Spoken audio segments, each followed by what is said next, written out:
Okay. Jose, it's such an honor to be with you again. Okay, so your mother, your parents' name, your father was Simcha and your mother was Shendel. Yes. And they came from a town, they both came from... The same place, Jaloshitz. Jaloshitz, and then they lived in Krakow. We lived in Krakow all the time, yeah. Okay.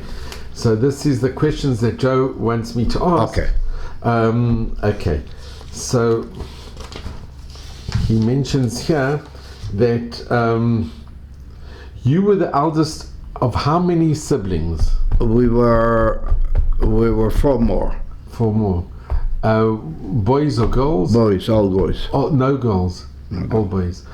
What was your life before the war? What? What was your life like before the war? Before the Germans? A little boy playing around with the boys, go to a cheder, go to a school, nothing serious, naive boy, naive little boy. And your memories of Krakow? Yeah, sure. Were they good memories? Yeah. You used to go to the synagogue, to Yes, across the road. I go to Poland, I show all the youngsters where you lived. We have a street, our name, Levkovich. There's a street named after your family? Yeah.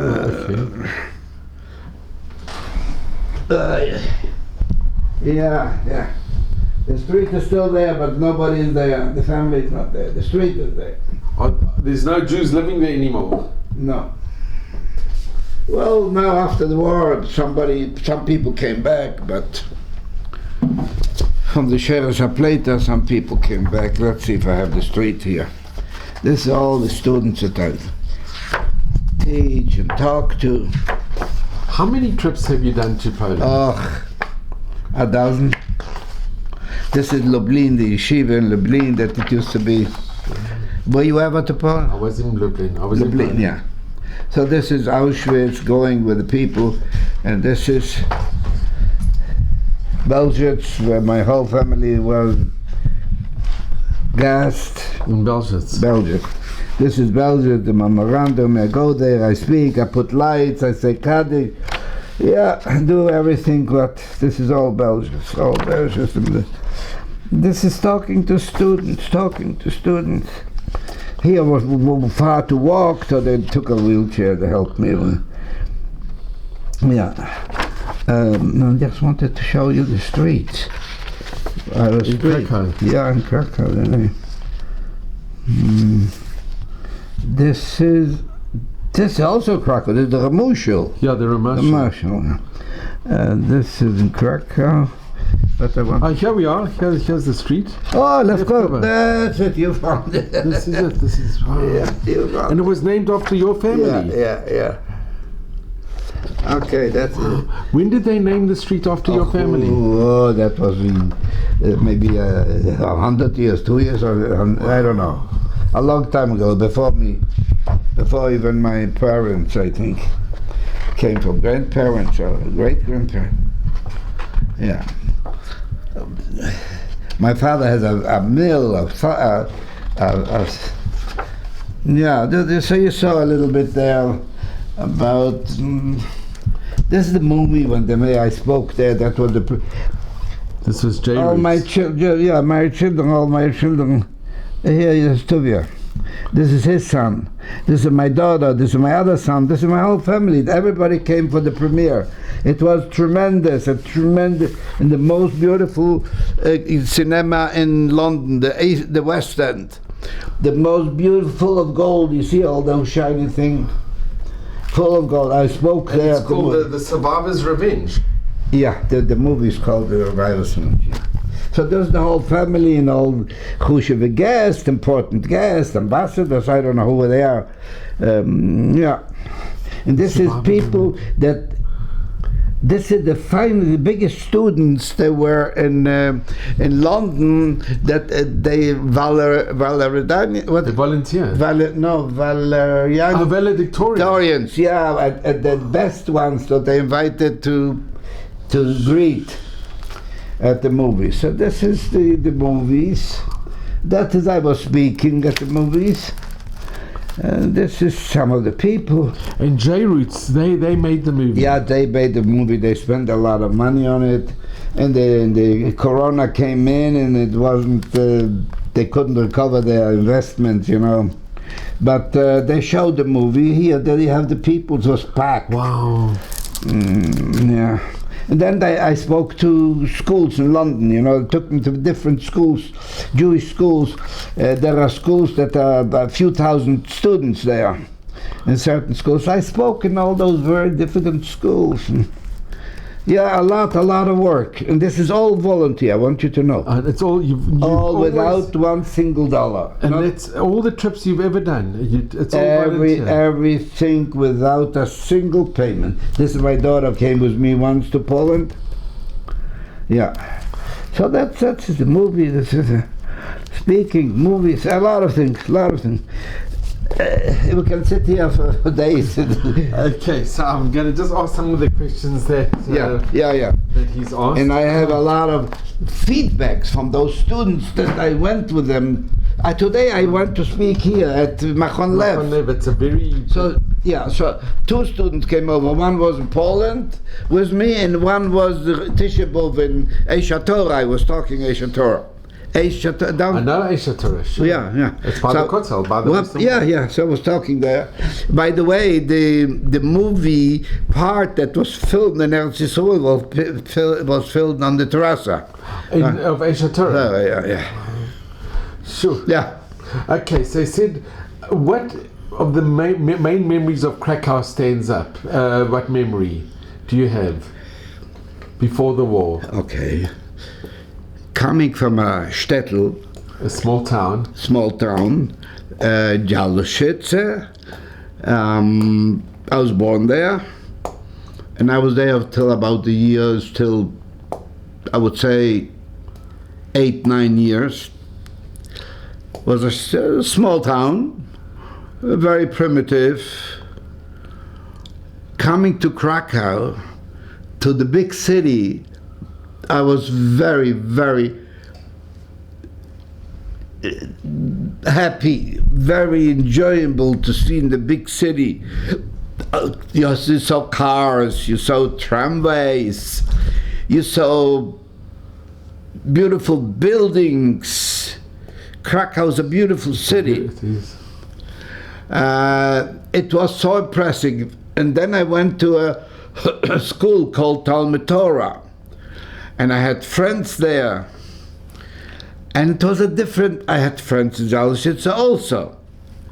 But there was a more backward life there, like shtetl life, like, you know, the shtetl, the klezmers, all that. Krakow was like a big city. The big city I liked very much. You had beautiful stores, beautiful showcases, just shopping in the showcases was nice to see so many things. And I had friends, and my parents used to invite my friends for a Shabbat meal, and they reciprocate. They invited me to their house, and I became a Hasid because I liked their singing, their zmirot, their songs. And I asked, where do those songs come from? And they told me that comes from a Hasidut called Bobov. The Bobov. But your parents weren't? No, that's the Bobov over there. Yeah. So I liked those songs, and I used to sing those songs. And then I wanted to go to Bobov. I wanted to become a chassid, and I became a chassid, the only one I was the oldest in my family, the oldest child. So I went to Bobov, and I was so very, very impressed by all those ceremonies. You saw the Rebbe? Of course. And he was very, very recepted me with such a reception, with such a he made me feel like, I don't know, very, very big, and I liked it. I was very, very, very much impressed with with his talking, with his Dvar Torahs, with the singing, and with the holy ceremonies, you know, and I became a Hasid, but not for long. Then the Nazis came. I had to pay a little pail. I had to cut it because they start tearing. They start tearing and cutting beards and making the patrols in the street. It was terrible. So it was for a short while. It was very pleasant, but I was still so young, naive, took everything so easy.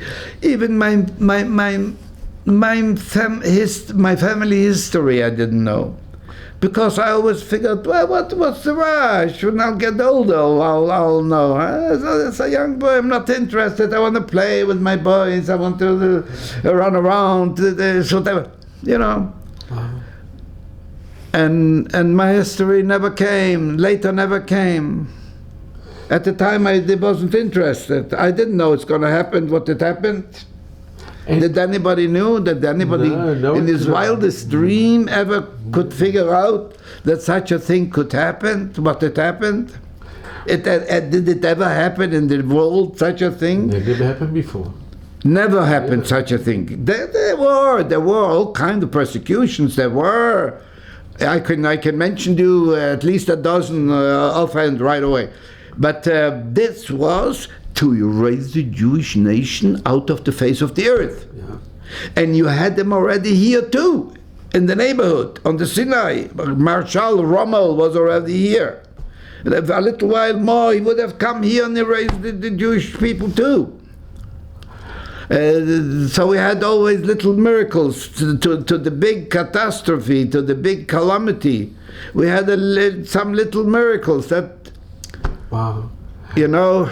Joseph, can I ask, what was your first recollection of seeing the Germans, the Nazis, when they came into Krakow?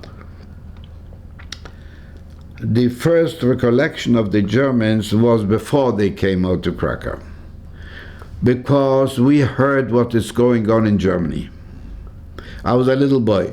When I heard the name Hitler, I didn't really know what it was, but I had the shivers.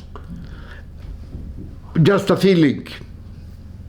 When we heard about the Germans, what they did to the Jews in Germany, first of all, you know, Western Europe was more progressive than Eastern Europe. So Poland and Lithuania and other little countries, Latvia, other little countries, they all were not in very great position. There were not, a lot of poverty was there. So people wanted to go west,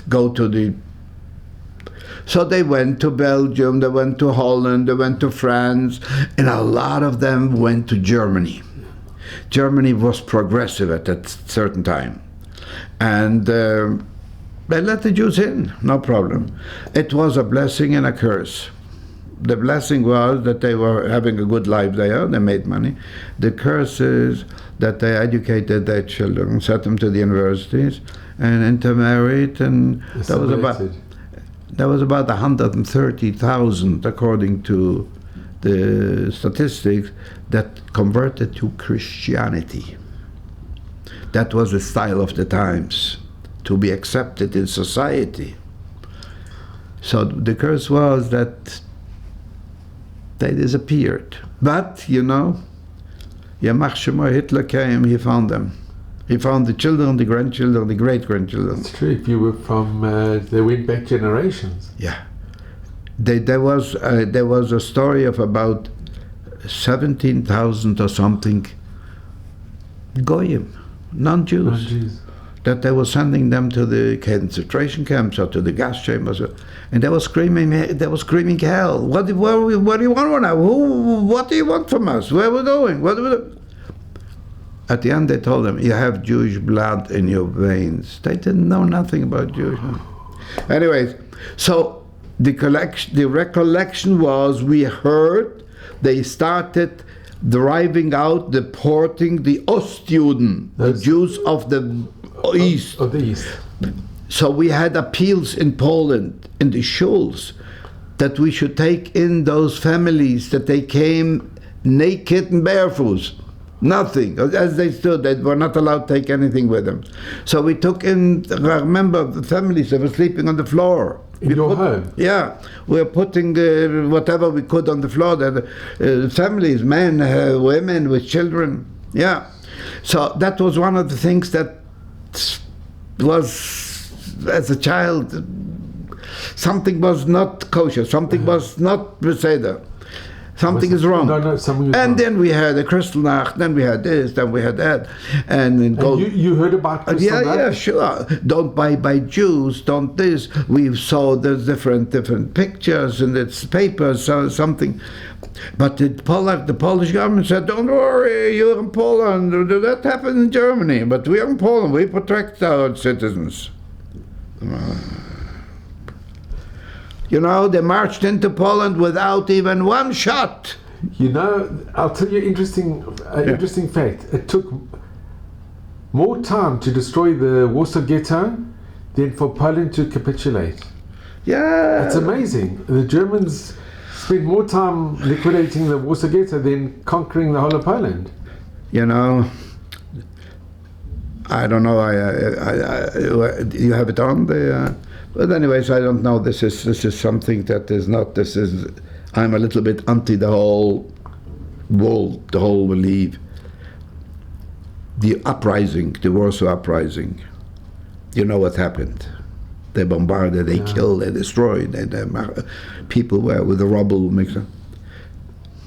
I didn't think it was a heroic act. I don't think it was a heroic act. The uprising. Why? Because they killed them. If they wouldn't have been uprising, a lot will be dying, but a lot will have survived. And so that was... But to stand up, it's one of the very few that stood up. At least they fought back. Okay, they fought back, so what? So they were killed. But it gained a lot of dignity, a lot of... One is dead, what is dignity? You gave him a post-mortem medal? Whatever. I'm saying if they wouldn't have, a lot of them probably would have survived. And like this, they were terribly destroyed. I don't know. I have seen some acts, what happened. I heard from people. They were made out of people. The people were together with the rubble, with the bombardment. It was terrible. So if they wouldn't, what is the heroic act here? That they were killed. They were uprising against what? It was like a fly against an elephant. The uprising. But to show that. But look at the end of it. I mean, there were some people, and Jewish people, that wanted to fight back. I have experience in the camps all the years. If you did what you were told, you had a chance to survive. If anything there, right away you were shot on the spot. Yeah, and then if somebody just tried to escape, you know what they did? We were lined up in rows. 1, 2, 3, 10 out. 10 out. They 10s.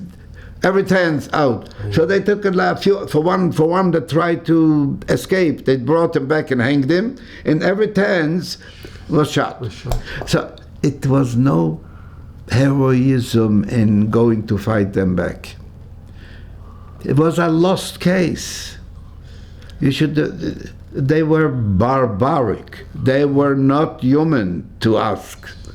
We were by them less than ants, little microbes. And Joseph, can I ask, do you remember the Germans actually coming into Krakow? Sure. How old were you when they came in? 12. And you remember their troops storming? Came in. I saw the first tank stopping stopping, and I was with a few friends, and we were sort of hiding under a bush, like under a tree on the bush, and that tank stopped on the road there, and somebody opened that, one of the soldiers had opened that hatch, what it's called, and he stood up there, and I looked at him. I went a little, and I said something to him like, hello, welcome, something like, yeah. And then he was very friendly. And I spoke the language, and I spoke German. So he asked me, where can I get creme Nivea? Creme Nivea, Nivea creme, that's the name. Nivea creme. So I told him there in the drugstore you can do it. He couldn't get out of he needed creme Nivea. And then I told him where, and he said, Dankeschön, thank you very much. So and then the first few weeks was like quiet. People running away, went to Lemberg, to Lvov, to the Russian area there, and people are afraid. Some people, most of the people, listen, would anybody have in their wildest dream imagined what could happen, what did happen? We would have run over rivers and lakes and mountains, run for your life. So it was quiet. People started coming back. And then it started, then you couldn't go anywhere. And they started to harass the patrols, pushing the Jews off the sidewalks, then starting to cut the beard, pulling by the beard. Did you actually see? Sure. You saw that with your eyes? Not only did I see that, one thing I saw that I could never forget in my life. One German patrol they were with shields, they were with helmets, they were with boots, we were very like war gear. One of them took out a lighter to light cigarette, and he burned the beard of that old Jewish man, and the man was screaming, and the few soldiers there, You saw that with your eyes? Yeah, that's unbelievable. Burning, can you imagine? They were, and then I saw also the long coats, the capotes, these, with a scissor cutting a piece of it, to humiliate, to everything, and then was also shortages of everything. We started to be hungry. There was not enough food supplied. Don't ask what. It was from all sides trouble. But all that we could survive, if not the gas chambers and the concentration camps.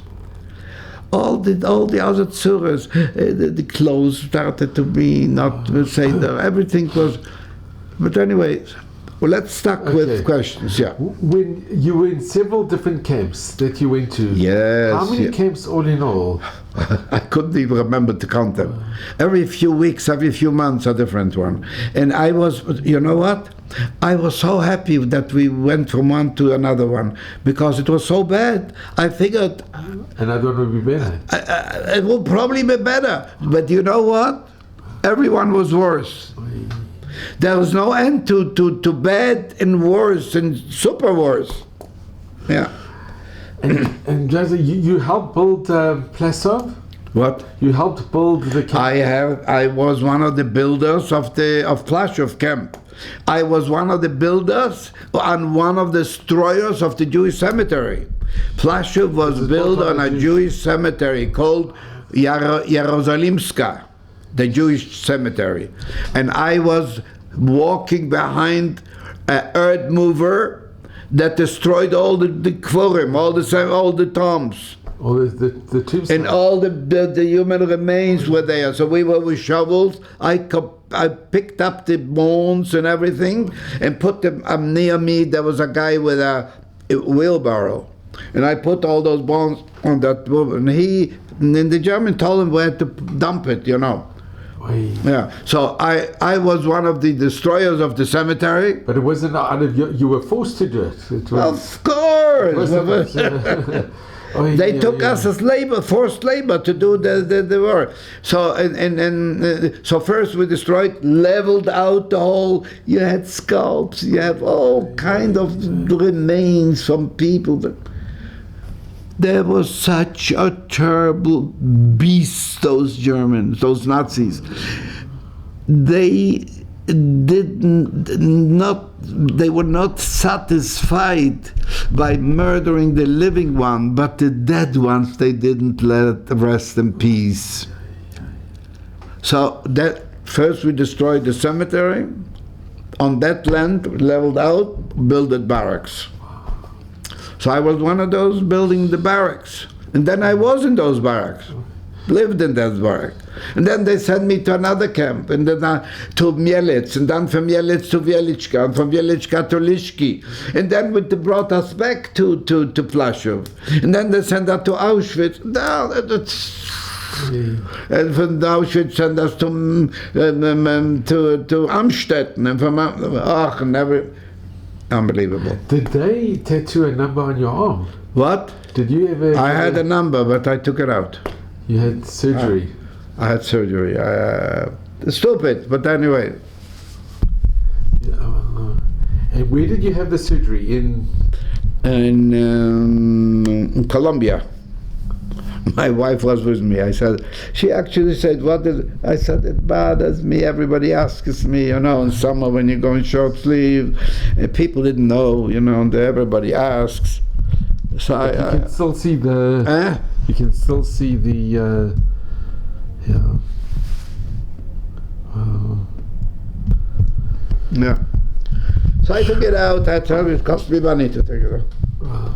And now I'm sorry that I did it. I should have left it. But anyways, you're young, you have, what do I need it for? I was ashamed of it. So I should have been... When you close your eyes, yes. What picture do you see of Plaszow? Or what picture? What I saw there... If you close your eyes, what picture would you see? In Plaszow, beating... I don't know how to say it in English. To make the dogs jump on you and scratch your face. I had here on this sound.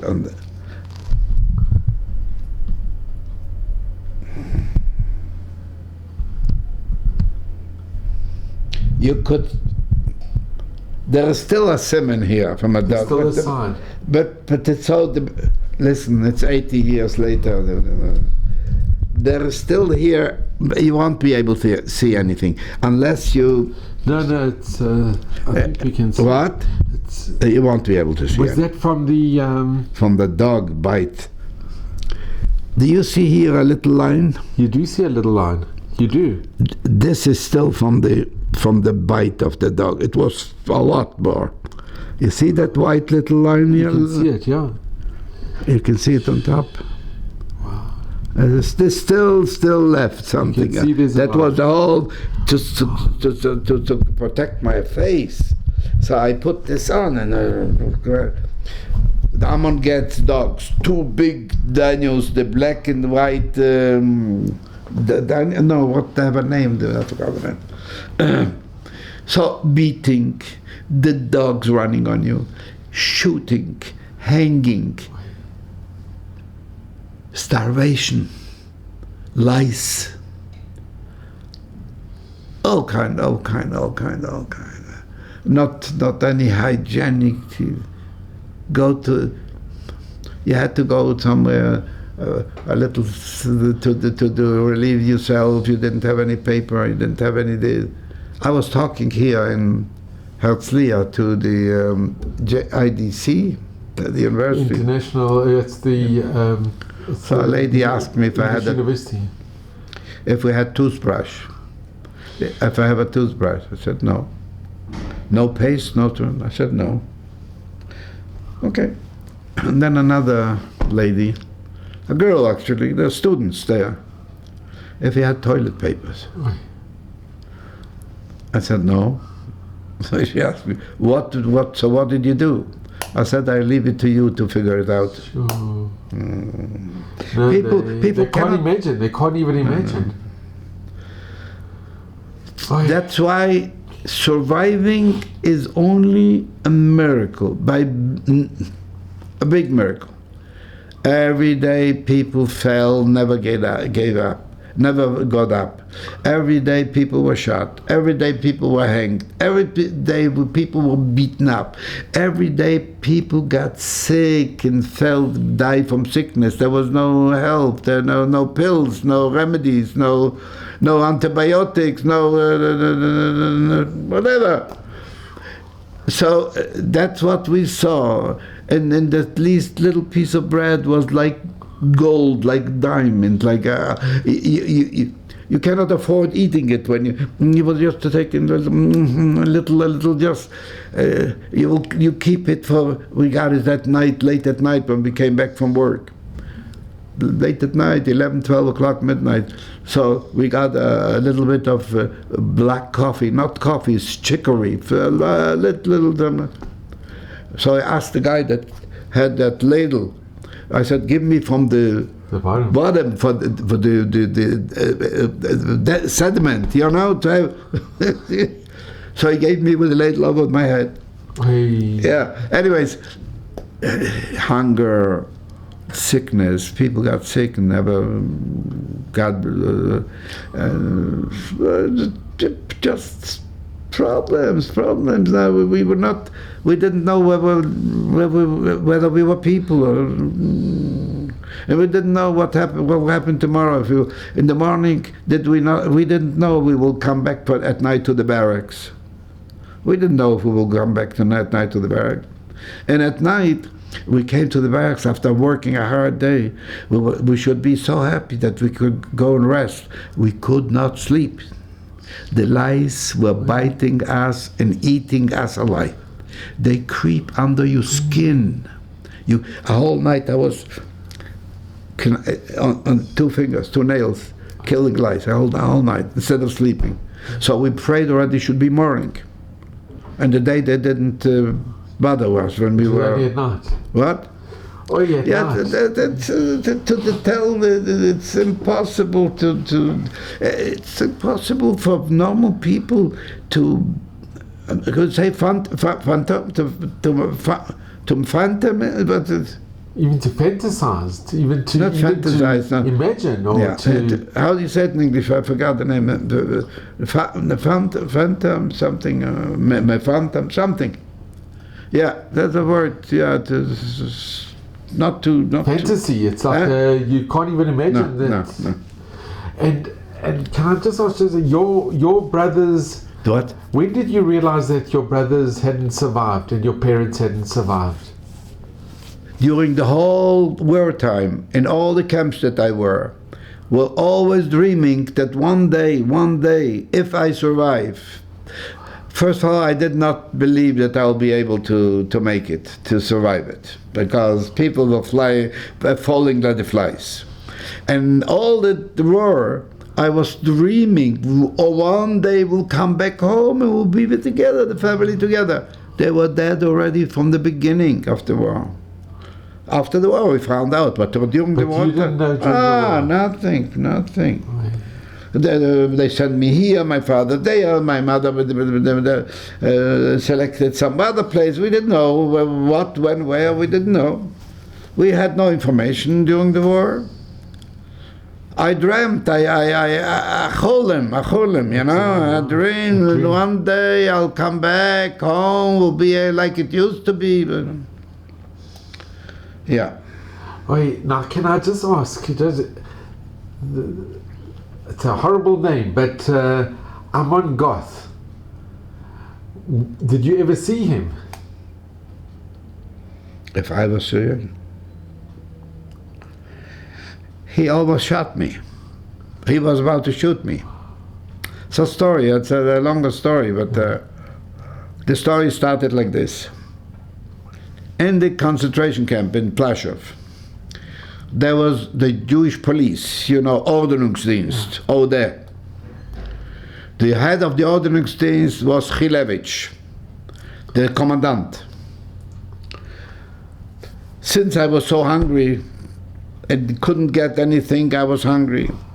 So I decided I'll talk to Levkovich, and I said, your boots are so dirty, I'll come in and shine your boots. I'll polish them. Why did I say that? Because they got more than we, the Jewish police, so he will give me something, a little bone, a little bread, a little whatever, a little soup, whatever was go. So I went to him and I said, I'll shine your boots, they'll shine like the sun, they'll polish them. So he said, come early in the morning before the siren. So I came to him a few times, like twice a week.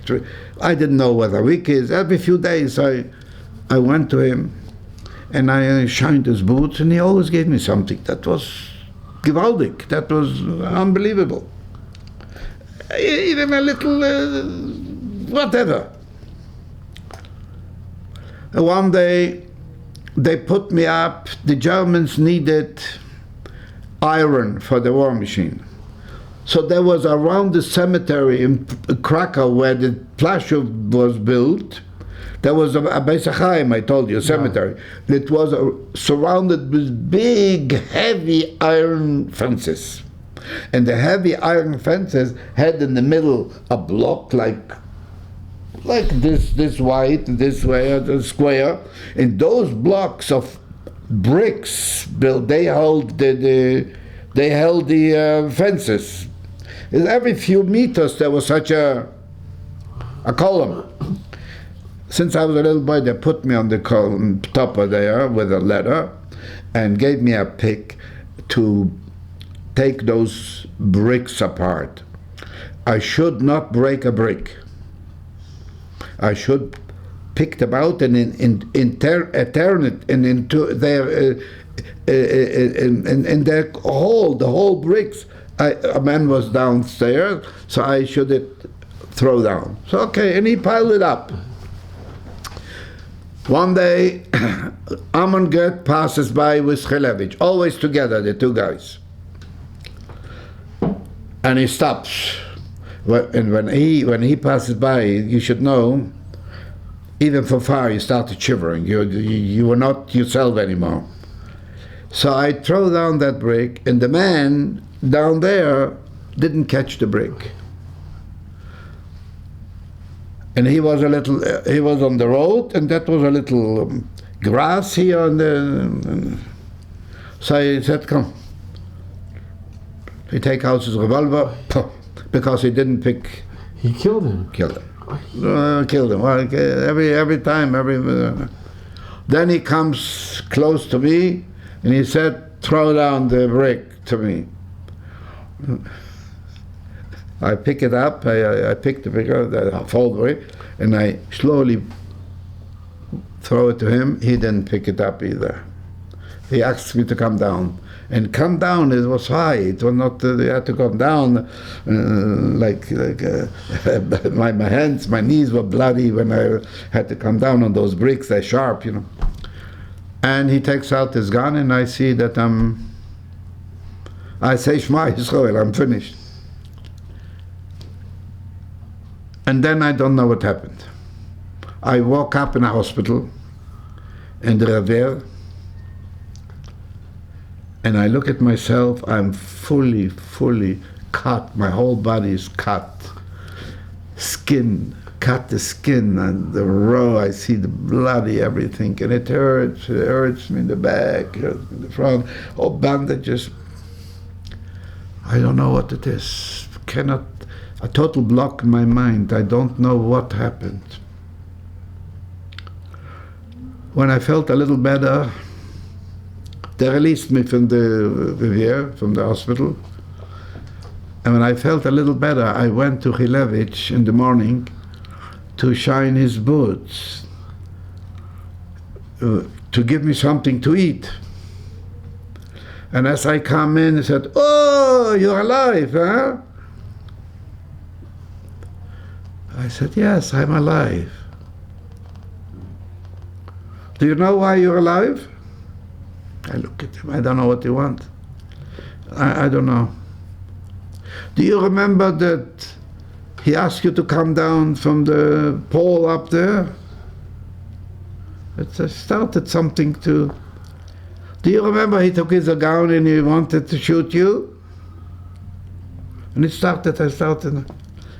started to beat you up, and you fainted, and you fell on your floor on the road there. And I told him, "Save your bullet, he's dead." Wow. So that's why he told me that I'm alive. He saved my life. And God, and Amon Gert, at the end, when the flasher finished, he shot him. He shot him? Shot Levkovich, because he knew too much.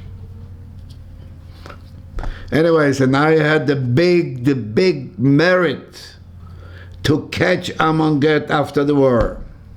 How did you catch him? I was searching for months and months and months. I caught him.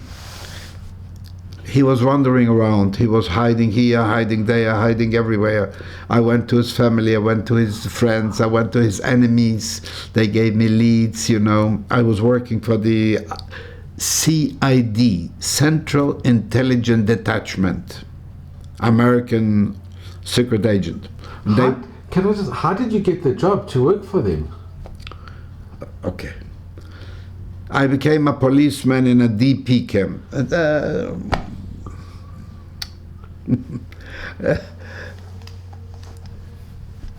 I'll show you, I have the pictures here. Anyway, and as a policeman, I approached the American occupying army. You know, Germany was occupied by the Americans. And then I said that I have a few on my list that I would like to find, and I want to have the authority to do it. And I got the authority to do it. Yeah, documentation. And I started, and they gave me a jeep and a motorcycle first, and a jeep, and I started traveling around looking for them, and I got 6 of them. And Amon Gert was one of them. 6 of the Nazis, Julius Ludolf and Gans and I forgot already their names, and I brought them to justice, and I saw them sitting on the bench and with the number. And I played. We could sit the whole night. But how did you find Amon Gert? The end of him, I found them in a prisoner of war camp from not SS but Wehrmacht, regular German soldiers. He wanted to play the role of a regular German soldier, to be among there were about 20,000 of them in Dachau, and I found them there lying on the floor. I first went to all the officers to see if they have all their soldiers, if there's no strangers there. It took a few weeks until one officer told me, after weeks and weeks, everybody said, I spoke to this general, to this colonel. He said, all my people are here, all people. But one told me there was somebody that we don't know him.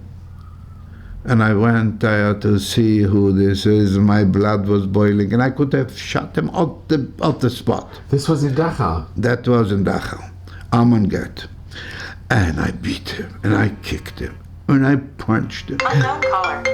And I spit in their face.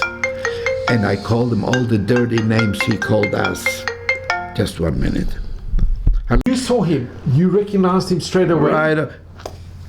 But he didn't look like he looked before. He was big, riding on a horse, riding on a... I'll show you how he looked when I caught him. Do you have the original picture of... The American officer took it. I stay in the back. I had... You can see my helmet there. I had a weight. That is how I was... That's how I was dressed. Is this you? That's me.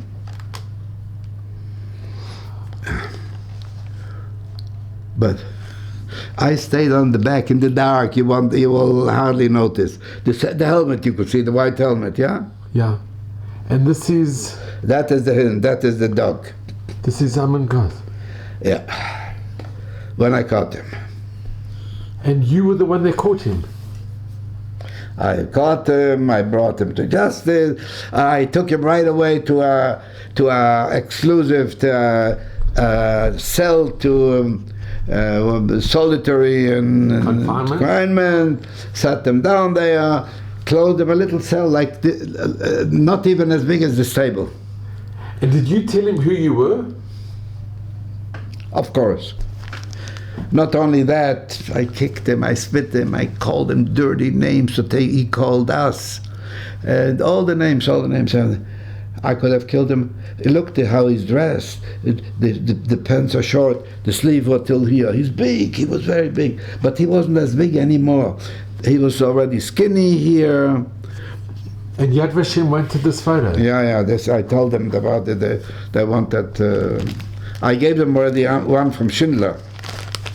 Schindler gave me a portrait because he didn't have anything else, so he gave me a portrait for myself. Yeah, that is me in uniform. Yeah. And here... And what year was this? Was this straight after the war? After the war, 46, I think. And here I have all the 4 Allied forces. The Americans, the British, the French and the Russians, and I am here at the end. You could see me here. The arrow showed me. I was at this conference there after the war. Yeah, this is all the Allied. Anyways, it's a lot to talk.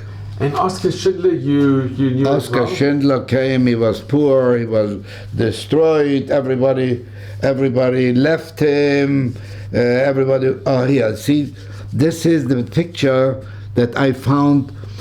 Somebody had my father's picture, this guy.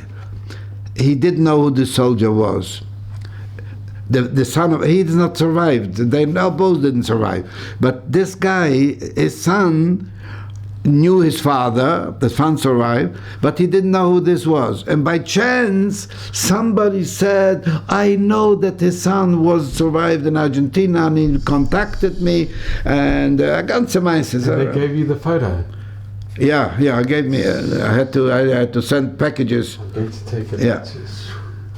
And this is how I had my chevra sitting there, my criminals. And where were they? Where was the court? In Dachau. In Dachau. The big generals and the big ministers, they were in Nuremberg, you know. But the Nazis was in Dachau. And they were executed? What? They were executed? Sure. And you watched... All of them. You watched the execution? No, I didn't want it. Well, I went to court every day, and I identified them, all of them. I had a few here. And this was in Dachau? Dachau, yeah. And this is the original photograph? And here is the whole court. Here you have the whole court, the whole military court. These are the military court in Dachau. And here I brought witnesses. It's, witnesses on the trial in Munich. This one, Munich, in Munich, that's right. Well, Dachau is part of Munich. Yeah. And here, this is the Governor General of Germany. He was the head of, like the President of Germany, the occupying power, the American occupier. This is General Matthew Clark, a 4-star general. He was the occupier. I met him. He was the head of the occupying powers in Germany, on the American zone, of course, because that was divided into 4. So there are a lot of things here, a lot of things, a lot of stories. And Jessica, can I just ask, when did you first meet Oskar Schindler? Oskar Schindler came to me. He heard that I am a Nazi hunter, and he came to me to Bad Ischl. Bad Ischl was in Austria, and there was a DP camp, displaced person. The United Nations gave us a place because we didn't have homes. Everything was destroyed. We didn't have where to go, so the United Nations took a hotel and put us up there, like 400 people. Oh, this We're going to just take him. So I was the second in command there in the camp, in the displaced. It's a hotel. They fed us, and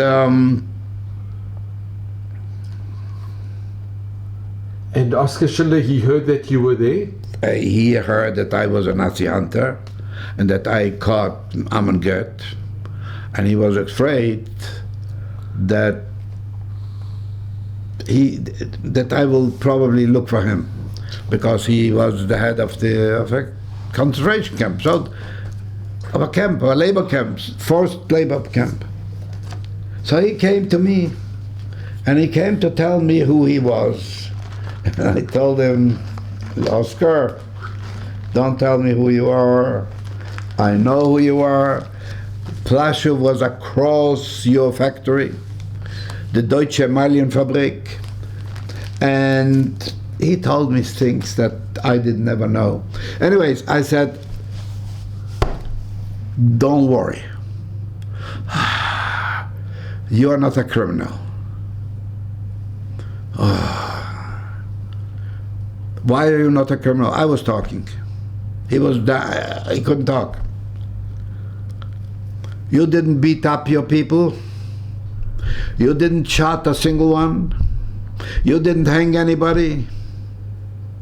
You're not a war criminal. You had people there working for you. They survived. If something, you should be honored for that. He was in seventh heaven. Can you maybe arrange me for a bottle of schnapps, like the liquor? Shikar was a guy, you know. He wanted, and it was hard after the war to find something, but I said, Lasker, I will get it to you. And he came back a day or two, and I found a bottle for him, a bottle of Kummerlicker. Kummel. And he kissed me, and he didn't have anything to give me, so he had a portrait of his. I have a copy from it, but I don't know where to find it. It's not a monkey, huh? Anyways, so he signed it, Mein Leben, in German. You speak German? Yeah. I understand from Yiddish. Yeah. Mein lieben, teuren Freund Joseph Levkovich, freundliche Erinnerung, signed, and the date was June 46. I have a copy somewhere. The original, they didn't want to help me. They wanted, Yad Vashem wanted it. And you gave the original to Yad Vashem? Yeah. And they gave me a copy. They made a copy. They gave me the copy. Oh, it doesn't matter. They wanted to have. Yeah, he was so thankful that I invited him for a meal there, and he ate with us for a meal, and I told everybody who he was. Nobody really, and all the people that he saved. When the Americans occupied Austria and Germany, they all ran away. Everybody went to their homes. Everybody thought they will, from Czechoslovakia, from Hungary, from everywhere. The people, wherever they were from, everybody ran home to hope to find their families. So he was left alone. He went to his wife. His wife doesn't want to let him in. He was a very big humanizer. Womanizer. A womanizer, yeah. A lump, you know. He was no tzaddik, I want you to tell you. I told him that you're not such a big hero either. You took away all their money, you took away everything. I said, but that is nothing. If you wouldn't have taken away the Nazis, the SS would have taken away. So that does make a difference. Life. This does make you a criminal. That took away all what they had. This is nothing. This does make you a criminal. You didn't hurt your people, you didn't beat up your people, you gave them more food than the others gave. What did he make? You know what he made in the factory? It was called an enamel factory, Deutsche Emaillenfabrik. He made those dishes that the soldiers carry on their belt, manashkes was called. From that they eat, from that they drink. Every soldier had such a, this is what he made for the soldiers. And he was no tzaddik, you know. He was friends with the SS. I saw him every day coming in with Amonget. They were the best friends. They were shikering together. Drinking together. Yeah, everything with women together, and every day. And many other SS commandants from other camps, they came to, they were chaverim, they were friends. But at least, but Schindler told me a story that is not very known.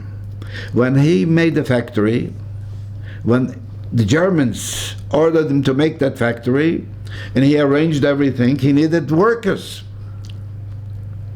So they, at the time when he was ready to start working, he didn't have workers. So there were 3 or 4 of them. That's what Schindler told me. 3 or 4 of those SS, Gestapos or whatever. And he said, I have to have workers. We don't have now anyone. That transferred to that transferred to them. Then one of the SS said, I have workers for you. I have about 1,400 people. Where were they? That's what I didn't know. They took a train of people. They didn't have where to put them. All the gas chambers were full. Auschwitz was full. Belzec was full. Majdanek was full. All those, Treblinka was off. They took that train and put it somewhere in a village on a side track in winter on sub-zero temperature, that they should freeze to death. And that moment when they left that train there, and he needed the workers, they went and took all those people and gave it to him by miracle. Those people was from heaven, Basher, that they should live. So they took those people out of dead and gave it to him to work. Yeah, it was just a miraculous thing for those people. And all of the people survived. He had about 1,400 people, all of them survived. If they were sick, he gave them medication. So he was not a criminal. They honored him later, you know, in Israel and whatever. With Schindler's List, they made the Steven Spielberg made the film Schindler's List. Yeah, but you see, he was what he was, but the truth of the matter is the people that worked for him survived under those circumstances where everybody died. And so many died. And all his people survived. Did you keep contact with him after the war? No. And how was your feeling when you heard about Schindler's List, that it became world known? This is later, much later. Later. How did you feel knowing that you knew him? I think it's a nice thing to show, but it's a movie, you know. You see the Amonget shooting at the woman with all the baby survived, you know. And the woman he killed, and that was a toy for him, to kill people. That was, he had a Jewish girl, the Helen. He beat her up every day, and she works for him. She worked for him in the house. You were at the house. You saw that house. Yeah. Now they fixed it up and they sold it for a lot of money. Yeah, I yeah. He was, he was a German. He was from Slovakia, actually. But it And must be very rewarding knowing that you that you in a way saved him. That it's not because him, of you. the others that I caught, the other Nazis, Julius Ludolf, the head of Melk, and then the Gans from Ebensee. When I caught those guys, I made fun of them mostly, And you told them you were a survivor. A young boy, yeah. I looked into the pocket of Julius Ludolf, the commandant, SS commandant from Melk, a concentration camp. So I found a armband with a swastika. So I said, put it on. This was the big, when you saw him from far, you start shivering. I said, put it on. No. Give him a few. Put it on.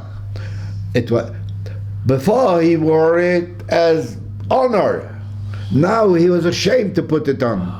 I put it on, and when I put it on, I gave him a full set of the hand, and then I said to him, "Say hi, Hitler." Yeah, what? Ich will mich to say hi, Hitler. I remember how you did it then. So he picks up the hand, and as he picks up, I made fun of them. I brought them to court, and I testified in court. Brought witnesses, and but not what. This is unbelievable. I've known this, but to hear it firsthand from you, I just want to thank you so much. This is You incredible. had everything for him? No, not yet. But this to hear you speak about capturing these Nazi criminals and you. All the papers were writing then in Germany. I have somewhere some cut-outs, but go find them. But you did it nearly single-handedly. What gave you the strength to do it? It's incredible. I had the koich. I did. I still doing. I still go with hundreds and hundreds of students and talk to them and bring them back to be Jewish.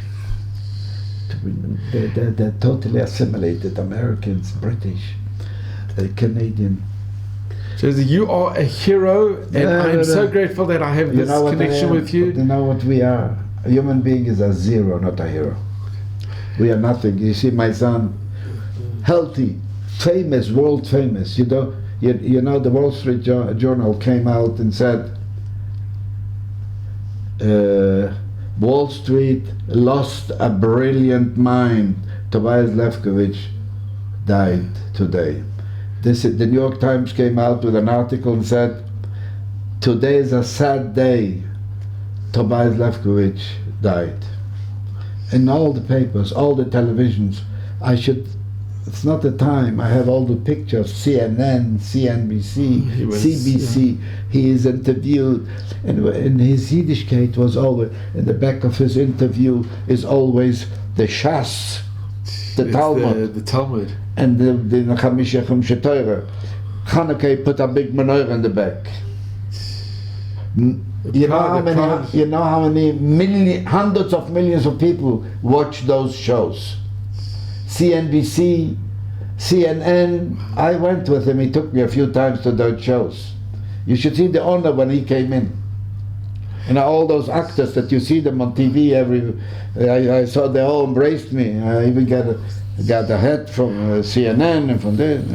But he was so honored over the world.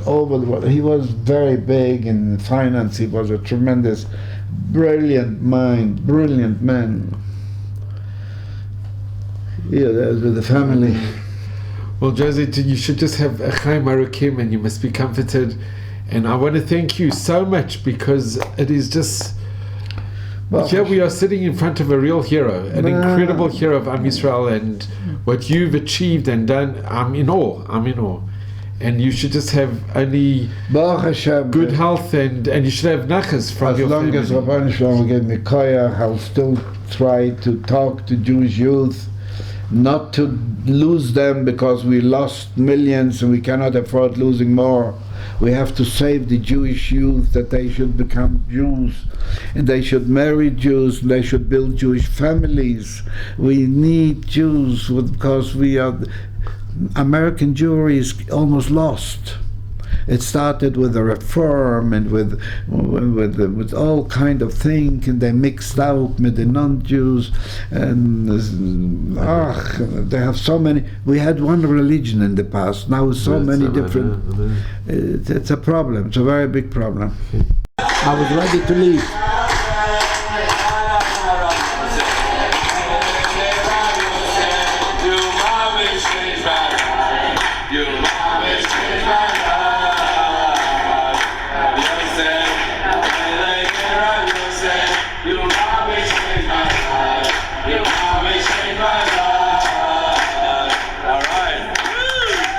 Did you have the words? Are they singing Yosef? Okay. We're going to hear it again. Again. Now I'll tell you what they sing. Rabbi Yosef, your mommy saved my life.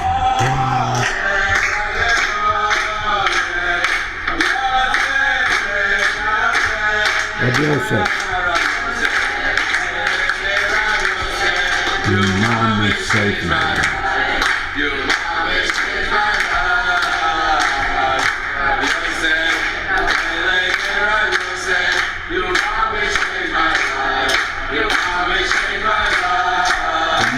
You saved my life. Wow. This is already doctors, degrees, masters. They are not children anymore. They're already grown up. They are graduated from MIT, Yale, different universities. Yeah, this is no children. This is already. And when was this done? In Auschwitz. How long ago? In 2019. Wow. And they made the song for you, and they would play this on the bus. Here I have it. And I in Krakow, here I have it. January. Just a minute. Can we play it again? Look, what one is it? January. Here you have it written exactly where it was. 2020. Yeah. This is just before. Already, I think I got there the.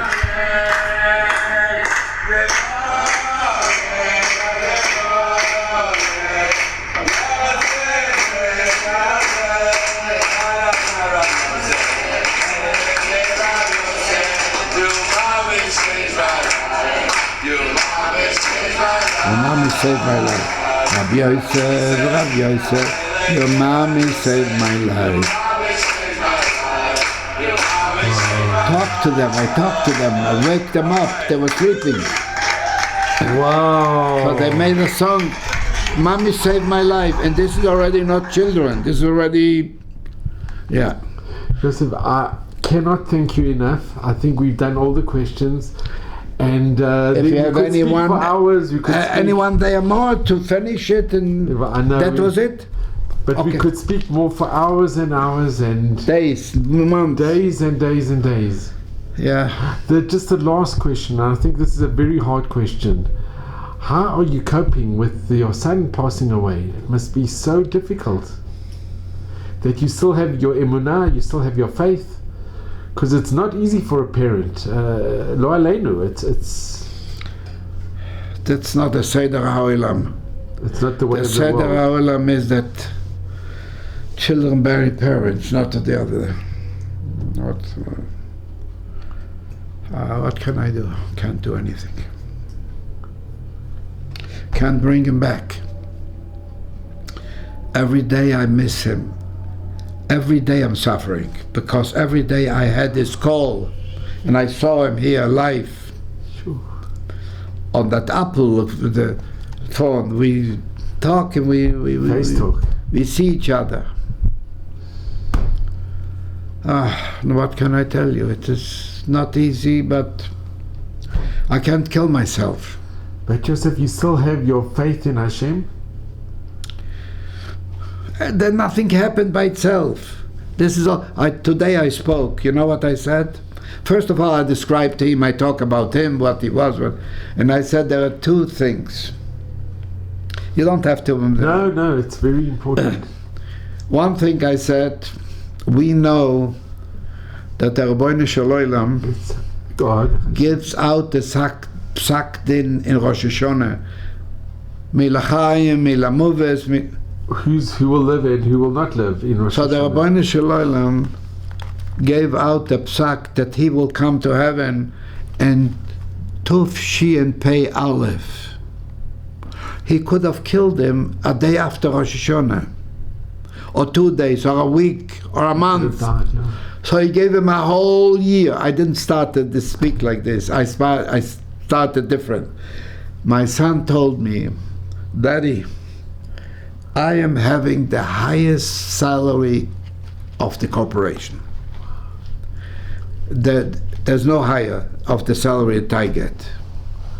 The CEO and the CFO, whatever, this is the highest salary. And I'll tell you a secret. From the highest salary, I can't make a living. I need a lot. Stukes, I need a lot. Where do I make a living? From my bonuses. My bonuses are big. Because he brings in a few $100 million a year to the corporation with his speeches and with his writing. You know that Wall Street made a index, the Levkovich index? Is it called the Levkovich? The Levkovich index. It will be forever now. Like all the other indexes.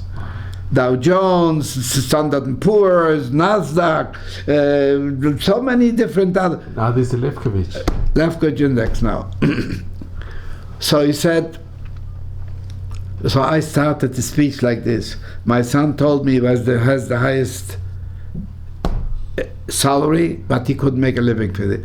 The bonuses, that's where he got money, and that's why he could give millions of dollars at Stocker. He gave millions of dollars For charity. Yeah. So the Rabbeinu Shalom gave him also a bonus.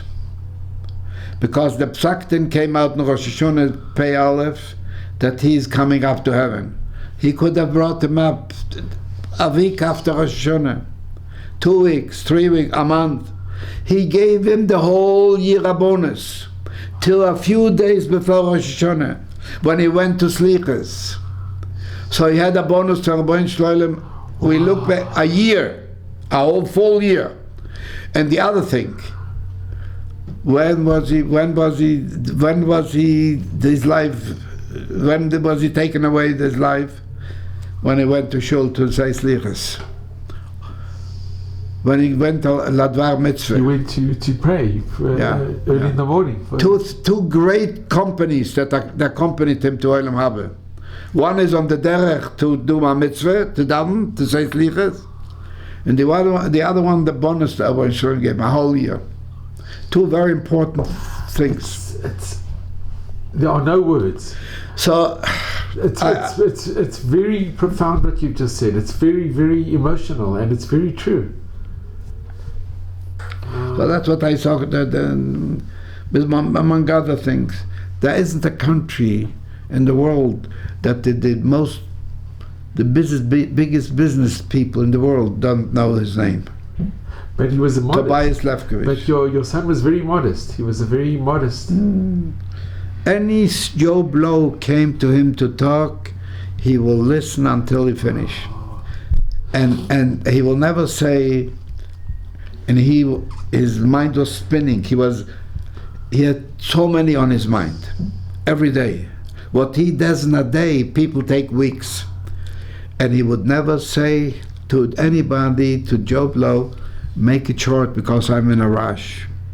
He would listen till the end, and he will answer whatever he had to answer him. Big men or small men? I told that to Rav Usha Weiss. So he said, I thank you very much for telling me that, but I am saying many times to people when they come with a long story, I said, make it short. I learned from Tuvia, I'll never say again, make it short. And Tuvia Ashavas is one of the The great Gedolei rabbis. Ador. He really is. Gedolei Ador. In years now, a little more, another few years, he's already world name. His mother was also a survivor Just from passed the away. camps. Just I passed went, away. I went to the Shiva house, just passed away a few weeks ago. He came to my Shiva and I went to his Shiva. 2 weeks later. Yeah. Anyway, so he said, I learned something from Tuya. I will never say again to make it short. I myself, when I go on those trips, and hundreds of them come and surround me, and a lot of them very unhappy. Those youngsters are very of them, many of them are very unhappy, and they have tremendous stories.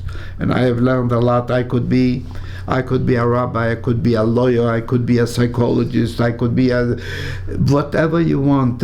I learned so much from them, and they want me to give them some advice.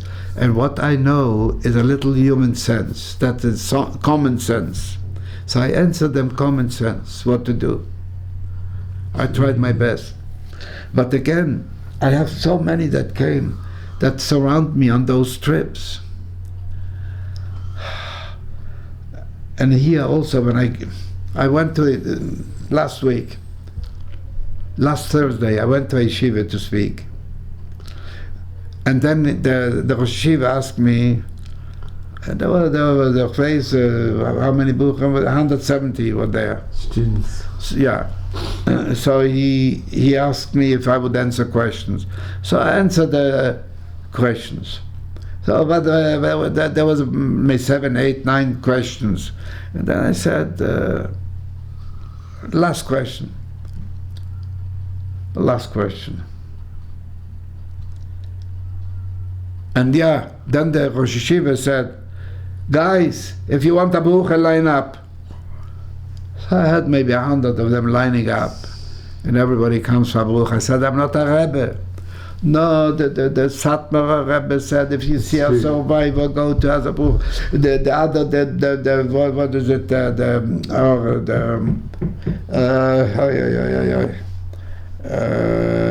get a blessing from a survivor. What? To get a blessing from a survivor. It's Klosenberger Rebbe, the Klosenberger also. So they like. Yosef, Jose, I just want to thank you, and I just want to mention something. Your son and your children and everybody who knows you, your wife and you, have instilled these values. And I think it's a schut of your parents and of your grandparents that they instilled in you, that you've brought to the next generations. And you know, I do what I can. May your son's memory be for eternal blessing, and may you just only know Besorot Tovot, only good news and good things, and all of Hashem's blessings, which you so deserve. But I want to thank you from the bottom of my heart. I'm so grateful to you. I really am. Okay, you're very welcome, no problem.